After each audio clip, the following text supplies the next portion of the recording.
ناظرین، یہ خبر ہے لاہور کے علاقے ٹاؤن شپ سے، جہاں مشہور روحانی شخصیت بابا صوفی محمد اسلم حیدری قلندری کے آستانہ میں ایک روحانی محفل کا انعقاد کیا گیا۔ محفل بابا محمد اسلم حیدری قلندری نے عمرہ سے واپسی پر مریدین اور اہل علاقہ کے اعزاز میں منعقد کی۔ محفل میں پی پی 167 سے پی ٹی آئی کے سینئر رہنما آصف جٹ نے خصوصی شرکت کی۔ آصف جٹ کا پراتفاق استقبال کیا گیا۔ محفل کا آغاز تلاوت کلام پاک سے کیا گیا۔ بعد ازاں آقا کریم صلی اللہ علیہ وآلہ وسلم کے حضور نعت خوان حضرات نے گلہائے عقیدت پیش کیے۔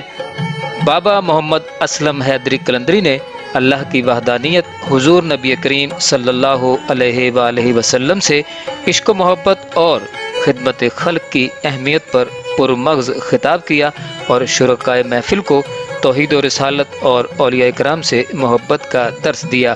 اس موقع پر جمعیت علماء پاکستان نیازی کے جنرل سیکریٹری امجد قادری نے بھی خطاب کیا، جس میں عقیدہ اہل سنت کو اجاگر کیا گیا۔ بعد ازاں پاکستان تحریک انصاف کے سینئر رہنما اور سابق ناظم محمد آصف جٹ نے اپنے خطاب میں کہا کہ ہم نے پہلے بھی عوام کی خدمت کی ہے اور اب بھی انشاءاللہ عوامی خدمت کا جذبہ لے کر میدان میں اترے ہیں۔ ہم کامیاب ہوں یا نہ ہوں، عوامی خدمت کرتے رہیں گے۔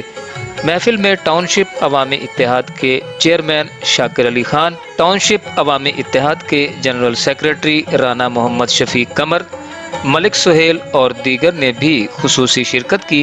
آخر میں بابا محمد اسلم حیدری قلندری نے محمد آصف جٹ کے لیے خصوصی دعا فرمائی۔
شاہ